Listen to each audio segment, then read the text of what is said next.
திருச்சியில் இருந்து நாமக்கல் செல்லும் வழியில் சுமார் 28 கிலோமீட்டர் தொலைவில் உள்ளது குணசீலம். இங்கே மூலவரின் திருநாமம் ஸ்ரீ பிரசன்ன வெங்கடாச்சலபதி. மனக்குறையை தீர்த்து வைத்து பக்தர்களுக்கு அருள் புரிகிறார். உற்சவர் ஸ்ரீனிவாசர் ஸ்ரீதேவி பூதேவியுடன் சாலக்கிராம மாலை அணிந்து தங்க செங்கோலுடன் சேவை சாதிக்கிறார். இங்கு பெருமாளே பிரதானம் என்பதால் தாயார் சன்னதி கிடையாது, பரிவார மூர்த்திகளும் இல்லை. வைகானச ஆகம விதிப்படி பூஜைகள் நடைபெறுகின்றன.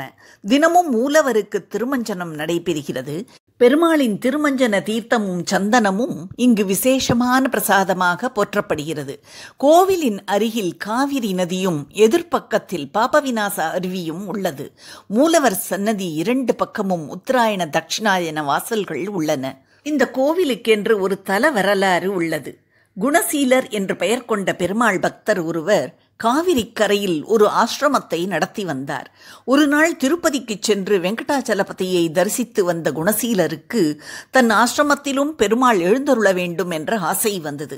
தனது ஆசிரமத்தில் பெருமாளை வரவழைக்க கடும் தவம் மேற்கொண்டார்.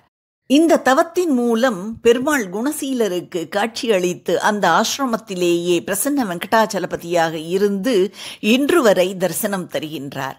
பெருமாளின் பக்தரான குணசீலரால் தான் இந்த பகுதிக்கு குணசீலம் என்று பெயர் ஏற்பட்டது. குணசீலரின் சேவை மற்றொரு ஆசிரமத்திற்கு தேவைப்பட்டதால் குணசீலர் தன் சீடனிடம் பெருமாளை ஒப்படைத்துவிட்டு பூஜைக்கான பொறுப்பையும் கொடுத்துவிட்டு வேறு இடத்திற்கு சென்று விட்டார். அந்த சமயத்தில் குணசீலம் ஒரு காடாக இருந்தது. வன விலங்குகளின் அட்டகாசம் தாங்க முடியாமல் இருந்தது. குடிலை விட்டு சீடன் வேறு இடத்திற்கு சென்று விட்டான். அந்த குடிலில் பெருமாள் சிலை மட்டும் தனியாக இருந்த பொழுது புற்றினால் மூடப்பட்டு விட்டது. ஞானவர்மன் என்ற பெயர் கொண்ட மன்னன் அந்த பகுதியில் ஆட்சி செய்து கொண்டிருந்த சமயம் அது. அரண்மனையின் பசுக்கள் அந்த காட்டில் புல் மேய்வதற்காக விடப்படும். அந்த காட்டினுள் சென்ற மாடுகளின் மடியிலிருந்து பால் கறக்க முடியவில்லை. தொடர்ச்சியாக இது நடந்தது. இதற்கு காரணம் என்னவென்று அறிந்து கொள்வதற்காக அந்த காட்டிற்கு சென்ற மன்னனுக்கு ஒரு அசரீரி குரல் ஒலித்தது. அந்த குரலின் மூலம் புற்றுக்குள் சிலை இருப்பதை உணர்ந்த மன்னன் பிரசன்ன வெங்கடாச்சலபதிக்கு கோவில் எழுப்பினான். பின் திருப்பணிகளை செய்து பராமரித்து வந்தான். கண் நோயால் பாதிக்கப்பட்ட பரத்வாஜரின் சீடர் ஸ்ருதி தேவனும் பகுவிராஜ மன்னன் கால் பாதிக்கப்பட்ட பொழுதும் இந்த கோவிலுக்கு வந்து குணமடைந்ததாக குறிப்பிருக்கிறது. கூர்ஜர தேசத்து இளவரசன் தேவதாசன் வாய் பேச முடியாத நிலையில் இந்த கோவிலுக்கு வந்து பேசும் சக்தியை பெற்றான் என்றும் கூறுகிறார்கள்.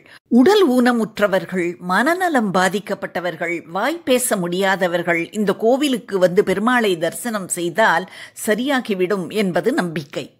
மனநோயால் பாதிக்கப்பட்டவர்களுக்கு இலவசமாக தங்கி இருக்க மறுவாழ்வு மையம் ஒன்று இங்கு செயல்படுகிறது. மனநலம் பாதிக்கப்பட்டவர்களுக்கு கோவிலிலிருந்து எடுத்து வரப்பட்ட தீர்த்தம் காலை மாலை 2 வேளைகளிலும் மருந்தாக தரப்படும். சுவாமிக்கு திருமஞ்சனம் செய்த தீர்த்தத்தை இவர்கள் முகத்தில் தெளித்து வைத்தியம் வழங்கப்பட்டு வருகிறது. மதியமும் இரவிலும் பெருமாளுக்கு பூஜை நடக்கும் பொழுது இந்த மனநோயாளிகளை சன்னதியில் அமரச் செய்கிறார்கள். பெருமாளுக்கு திருமஞ்சனம் செய்த தீர்த்தத்தை இவர்கள் முகத்தில் தெளிக்கிறார்கள். புரட்டாசியில் நடக்கும் பிரம்மோற்சவத்தில் குணசீலருக்கு பெருமாள் காட்சி தந்த வைபவம் நடக்கும். பெரும்பாலான கோவில்களில் உற்சவத்தின் பொழுது மட்டுமே பெருமாள் கருட சேவையில் சாதிப்பார். ஆனால் இக்கோயிலில் ஒவ்வொரு மாதமும் திருவோணத்தன்று பெருமாள் கருட சேவையில் சேவை சாதிக்கிறார். வைகாசி விசாகத்தன்றும் விசேஷ பூஜை உண்டு. தென் திருப்பதி என போற்றப்படும் குணசீலத்தில் புரட்டாசி சனிக்கிழமைகளில் கூட்டம் அலைமோதும். சித்ரா பௌர்ணமியின் போது தெப்பத் திருவிழா களை கட்டும். மற்றபடி ஸ்ரீராம நவமியும் கோகுலாஷ்டமியும் விமர்சையாக கொண்டாடப்படும். புராணத்தில் பத்மசேகரப்பட்டினம் என்று இந்த தலத்திற்கு பெயர்.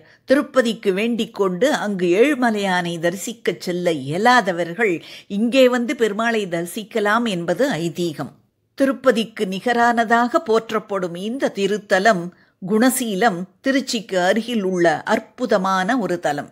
To watch more videos, please press the subscribe button and the bell icon.